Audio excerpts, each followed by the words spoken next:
A great pleasure to introduce Ken Price to the show. Ken is a co-founder of Blake Mill. How are we doing today, Ken? Very well, thanks, Peter. How are you? Okay. Oh, I'm going great guns. Ken, you'll have to excuse me. The cat's just jumped up on my lap, so if he starts typing something in the chat rooms, then I have complete plausible deniability, as they say in the trade. No problem. But please, Ken, introduce yourself to the show, and how best do you describe Blake Mill to anyone that asks you? So I'm Ken Price, co-founder and CEO of Blake Mill. We're a men's fashion brand. In essence, what really differentiates us is our design, our original designs, and that's something we put a lot of effort into. Steve and I both come from finance, technology, and data backgrounds, but we have a lot of interests in things ranging from music and literature to history and science. And it was those passions and interests that started to result in creation of some of these designs, which ended up onto men's shirts and started to create quite a lot of interest originally in the retail community and ultimately through to our customers directly. So we're really all about original design and creating those original designs and creating an environment for generating those designs, which we can talk about in a little bit. Sure. Well, how old is the brand now then, Ken? When did you start this up? The company started up quite a while ago, but we really set ourselves up as a direct-to-consumer business in middle of 2018. So we've been going for the better part of 4 years. And very, just before COVID and now just after it. So we had a little bit of a struggle, as everybody did in those 2 years, but things are just starting to grow really fast at the moment. And I think I have to talk about the designs of the shirts, because I think these are the main key elements, really, of when people can look at these shirts. And if anyone's on our YouTube channel, then I'm just going through a couple of slides now. I mean, these are some of the more I want to say prestige shirts, the more outgoing, flamboyant shirts. But you also do have some shirts that are a little bit more dialed back, where, say, the pattern would be on the inside of the collar or on the inside of the cuff. But perhaps just touch upon these ones that are a little bit more outgoing and the design elements, please. Well, we try to cater to the bold and brave as well as to the more subtle and cool vibes. And as you say, we're noted a lot for the vibrant colors and the bold designs that you're showing here. A lot of these designs start out really from internet searches on things that are inspiring to us as individuals. So my business partner, Steve, lived in Japan for a while. So some of our shirts are Japanese inspired, from Sakura Tree to Cherry Blossom Festival. We've got strong interest in science, so we've got one shirt with computer code written across it. We call that shirt "Burn Baby Burn" because that is the name of the software program where we got that computer program, and we got the ones and zeros, and that computer program launched Apollo 11 to the moon. So we try to put some cheeky meaning into some of our designs. Some of them are just skulls, for example, that are colored and styled in unique ways. And some of them are just really basic polka dots with a little A for anarchy stuck into them, all kinds of different things. So we try to shake it up and cater to people that want to be really out there, as well as people that are trying to be a little bit more reserved. So I'm actually wearing one of our Lux jerseys, and we've got one of our designs built into the accent of the shirt here. So that's nice. a Marrakesh design that we've got, which is, again, it's another inspiration that we're pulling from the world around us, really. Yeah, I love that. So it's something that's quite personal to you guys, where you're pulling the inspiration, like you said, from either places you've lived or appreciation of the arts or the sciences.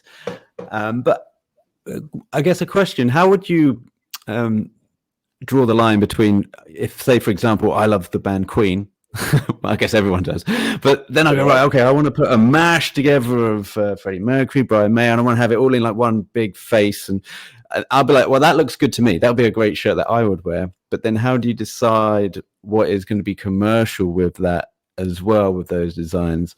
It's a great question, Peter. And this is really the beginning of our collaborative design process. And we do a very rudimentary approach to this at the moment. And that's by emailing our list of customers all of the designs that we're considering for production. So we create a survey and we let them vote on what they like the most. Then we let them place orders for them. And if anything is, if I can use the term, a total dog, then we'll just negate that order. But we get our customers involved and our followers in the selection process. The next step, and we're, as we were discussing earlier, we're in the middle of a crowdfunding exercise at the moment to raise capital to improve the, I guess, sophistication by which we can start the collaboration process so that we can start engaging artists from all over the world, really, in creating some of these designs and then opening that design gallery up, not just to our customers, but to that same community to start contributing to tweaking and then arriving at different designs that we can start to commercialize, both physically and digitally.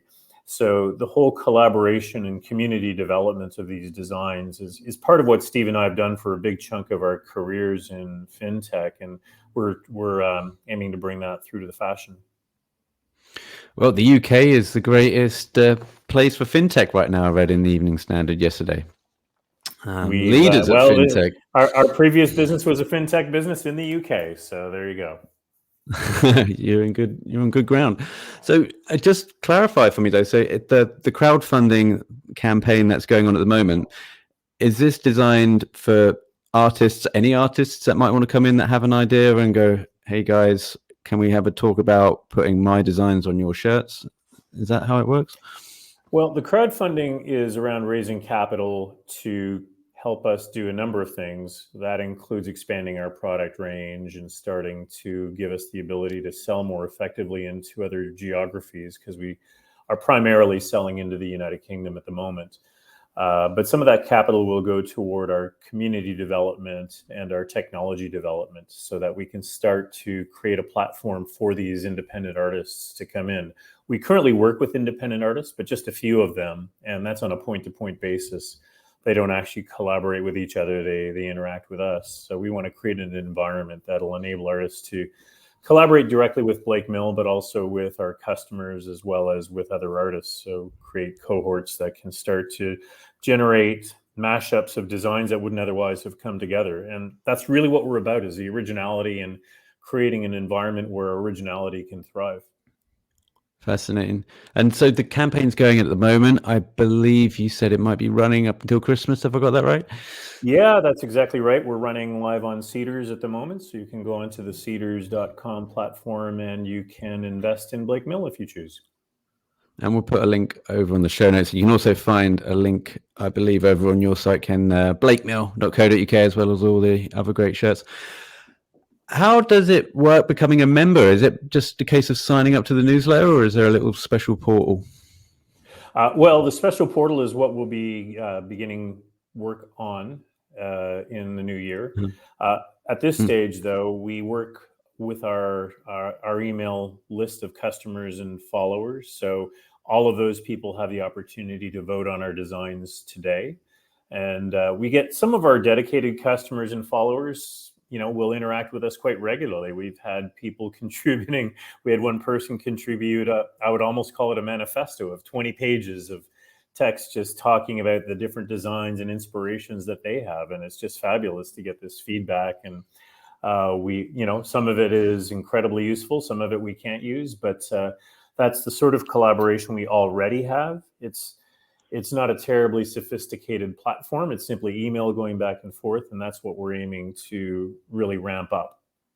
Right. That's interesting. Yeah, it's great to have like onboard and responsive feedback instantly. So it's something that you might want to think about making. And if you do have a design and it's kind of voted on by the community, do you have to have a certain amount of numbers and pre-sales in order for you to produce these? And are they limited editions as well, or limited prints? Oh, okay. So a couple of questions. The first one, in terms of the voting numbers, we have had a few experiences where the absolute top contender when it came to votes, did not sell at all. It just was absolutely horrible commercially, but everybody thought it was Oh, going to be great, so they voted for it. So now we do a little bit more of an acid test, and we tend to do a pre-order once we've confirmed that people actually want to buy the product. And we have quite a quick turnaround with our manufacturing base, so that's all very feasible. So that's sort of uh, the way we make sure that what our community is asking for is indeed what the market is willing to pay for, which is important. That's important from everything from efficiency and inventory control through to sustainability, because you don't want to have a whole lot of inventory sitting around and not getting sold. It's not good for business, nor is it good for the environment if you can't sell all your product. yeah. And do you have like one eye on sustainability with what other brands might do, or do you? How else do you implement some sustainability pledges within the brand? Sustainability is becoming a bigger and bigger criteria for people when they are looking at what to buy when it comes to fashion in particular, which has not got a great history when it comes to the environment or sustainability. We've started that process in a fairly simplistic way by ensuring our packaging is recycled and recyclable. We keep our garments plastic free, so you won't see a plastic sleeve on the shirt when it comes in its box or in its tube. Nice. We're now in the process. We have a new lead buyer joining us next week, actually. And one of her charters is going to be to expand our product range in conjunction with our supplier base. And the suppliers that we will expand to will all have an obligation to stick with the appropriate levels of sustainability criteria that apply to that particular garment. And of course, if you're doing a 100% cotton shirt, that has one level of sustainability criteria versus something that may be a poly blend, which starts to involve other aspects of sustainability. And then there are the dyes that go into the shirts. So we need to make sure those are done and created in an environmentally responsible way. And then right down to the reuse and what happens to a shirt when it no longer has a place on your rack. Some of our customers buy our products for an occasion and they may only wear it once or twice. So because these are unique designs and they all get retired after a certain point, they start to take on a value of their own because there is a level of uniqueness. And with that in mind, we're looking at now putting together a secondary market, or at least uniquely identifying every shirt so that they can be valued more appropriately on a secondary market, so that they're not going in the bin or not getting used. There's got to be a Blake Mill exhibition somewhere. Like, I imagine some of these prints, especially the ones that everybody said, "Yeah, let's have that," and then didn't buy it. I mean, that must be like the main centerpiece in the Blake Mill Museum. There is a level of art, and we actually do license some works of art that go on to our prints. So we work with the museum in Italy. We're licensing Botticelli painting that goes onto our Renaissance shirt. We work closely with the Lowry here in Manchester and have one of his works on one of our shirts. And those are quite good sellers, actually. So not everything is dead original in terms of being created by Blake Mill or our design partners, but we're about expressiveness as well. So sometimes it's a matter of taking what's already a brilliant piece of art, a brilliant image, and making it available as something you can wear. Do you ever come across any slight sensitivities when it comes to licensing? Like, for example, I'm very well versed in the world of James Bond when it comes to logos and not putting James Bond stuff on certain book covers, shall I say, and I'll just leave that there. But do you have anything where it's happened to you where you thought, oh, this is innocent enough, I can put this on the shirt, it's either an astronomer or a mathematician or a famous scientist, and then perhaps out of nowhere you've got one of them awful red letter days? Well, we had one very recently, and I just referenced the Botticelli painting, which we were looking to do a press release on. And I was just in a workshop with my colleagues. I did a quick internet search and found that a big French fashion house was being sued by the Italian Art Museum for use of that exact same painting in some of their garments. And we had only produced this garment about a month before, and I was going, oh my gosh, what are we going to do? So for some reason, this particular fashion label wasn't responding to the museum's requests, and as a result, legal action was being taken. So we reached right out to the museum, and within a couple of days, we had a royalty arrangement in place with them, and everything is fine. So okay. We were told by our legal counsel that if the artist had been deceased for over 70 years, then you're generally free and clear to use that work. That is not always the case, and we learned that quite quickly. And fortunately, we were able to get everything sorted quickly, and no harm, no foul. Oh my God. Yeah, I love these sort of lessons in life where you're learning the legal stuff along the way. And then by the end of it, you could almost become like a licensed lawyer yourself with all the homework that you put into it, right? When you're a small company, you don't have a legal department or, all the various experts to hand to manage these things. So you sometimes have to learn along the way. But fortunately, Right. Steve and I are relatively experienced in a number of these things from a different industry. That's not my dog. That's Roger. He's barking at his own shadow. Sorry about that. It's a funny sounding cat. At ease. Yeah. So in any case, we were able to get that button down, and it's all good. Good relief. Well, I mean, so are we outside of the campaign? Or are we looking any further beyond the campaign at the moment? Plans for 2023? Any exhibitions? I know that I've seen you guys down at the one of the centers down in the Wembley Centre a couple of times.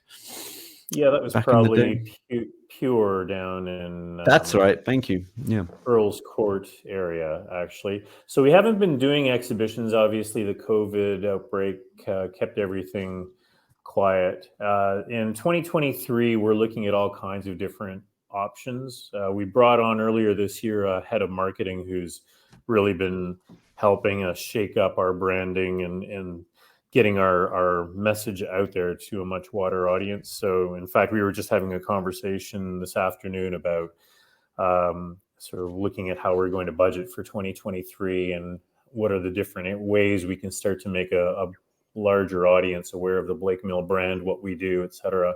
And that will dovetail with the design collaboration outreach that we're planning for 2023 as well. So exhibitions may well be part of that. We haven't made any final decisions, but some of these things are going to be sort of a little bit of guerrilla warfare. We're just starting to do a lot more PR, and we have quite a strong emphasis on our influencer program, which has been very successful, some design collaborations, et cetera. So the world is a lot different now than it was 15, 20 years ago. So you've got to keep, and it changes literally every month. So you have to keep on top of the different channels to market. So yeah, keep your eye on this space, and we'll show up probably in some places you wouldn't expect. Yeah, I hope so. Well, this space would be blakemill.co.uk, and I encourage everyone to have a look at the site and enjoy the designs, because I think there's something for everyone and all occasions as well. It's not just the party shirt or the holiday shirt. There's also the business shirts and things in between that you'll enjoy over there. Ken, you say from the bar to the boardroom. From the bar to the boardroom, that's much better. You see, that's why you get the big bucks over there. Bar. You don't actually want to go from the bar to the boardroom. It's the other way around. Well, it depends what office you're in, but yeah. Ken, you were going to tell me how you got from Chiswick to Manchester. Off air, we were talking about how you were a Chiswickite, and then before moving and migrating up to Manchester. So, what's the story there? Well, I actually moved back to Canada, where I'm originally from, after living in Chiswick back in 2002. And then I started my business partner from that previous life when I lived in London, reached out to me back in, I guess it was 2017, when he had started to put together this business. And I invested and started working with him in 2017 from Canada. And then after a couple of years, decided it was time to double down. We saw the business starting to grow and moved to Manchester in mid 2019. And Yeah, we've just really pushed hard on the business and we've moved our office. We were actually in a town called Bollington, south of Manchester, but we started out by actually manufacturing our own product. So everything was done in-house. We had our own equipment, our own seamstresses, our own warehousing. We were doing our own picking and packing. So we decided if we really wanted to scale this business and focus on the design side of the business, then we should start outsourcing to specialists who actually do the manufacturing at scale and do the warehousing and picking and packing at scale. And we did that, Right. and we moved our head office into Manchester, where it's turning out to just be a fantastic center for expertise in marketing and finance, advertising, design, fashion. So we're just flooded with expertise here, and it's been a fantastic move. So we're really happy to be based here in Manchester. Wonderful. Well, the old Cottonopolis, the foundation for That's it. British And in fact, fashion industry. our office is in Ancoats, right in the middle of Right. the old cotton trade. There you go. So you're in good hands over there, Ken. Absolutely. Great to finally talk to you after I've known you a while. We've been back and forth back in the day, as we discussed offline. That would mean nothing to people listening to this, but it was good to finally catch up with you. And best of luck with the campaign. And again, blakemail.co.uk is the place people can go.